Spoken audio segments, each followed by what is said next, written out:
കുട്ടികൾ ജനിച്ചു കഴിഞ്ഞാല് പാരന്റ്സിന് പലതരത്തിലുള്ള ഡൗട്ട് ഉണ്ടാവും അല്ലേ. ഇതിൽ ഏറ്റവും പ്രധാനപ്പെട്ടാണ് ഈ ഭക്ഷണ റിലേറ്റഡ്, അതായത് ഫുഡ് റിലേറ്റഡ് ആയിട്ടുള്ള ഡൗട്ട്. കുട്ടികൾക്ക് എപ്പോഴാണ് ഭക്ഷണം കൊടുക്കാൻ തുടങ്ങുക, ഇങ്ങനെയുള്ള ഭക്ഷണങ്ങൾ എപ്പോഴും കൊടുക്കണം, അങ്ങനെ പലതരത്തിലുള്ള ഡൗട്ട് രക്ഷിതാക്കൾക്ക് ഉണ്ടാവാൻ ചാൻസ് ഉണ്ട്.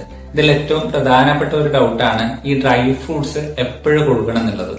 സാധാരണയായിട്ട് കുട്ടികള് ജനിച്ചിട്ട് 6-ാം മാസമാണ് നമ്മൾ കുറുക്കും കാര്യങ്ങളൊക്കെ കൊടുക്കുന്നത്, അതായത് കട്ടിയുള്ള ആഹാരങ്ങൾ കൊടുക്കുന്നത്. ഇത് കഴിഞ്ഞ് 1 മാസത്തിന് ശേഷം, അതായത് 7-ാം മാസം മുതൽ നമ്മൾക്ക് ഡ്രൈ ഫ്രൂട്ട്സ് കൊടുക്കുക. ഇത് കുറുക്കു രൂപത്തിലാണ് കൊടുക്കേണ്ടത്. ഈ ഡ്രൈ ഫ്രൂട്ട്സ് ഡയറക്റ്റ് കൊടുത്താൽ ഇത് കുട്ടികൾക്ക് സ്റ്റോക്കിങ് കാര്യങ്ങളൊക്കെ ഉണ്ടാക്കാനും ശ്വാസം മുട്ടലും അങ്ങനെ കോംപ്ലിക്കേഷനൊക്കെ ഉണ്ടാവാൻ ചാൻസ് കൂടുതലായതുകൊണ്ടാണ് നമ്മൾ കുറുക്കു രൂപത്തിൽ കൊടുക്കണം എന്ന് പറയുന്നത്.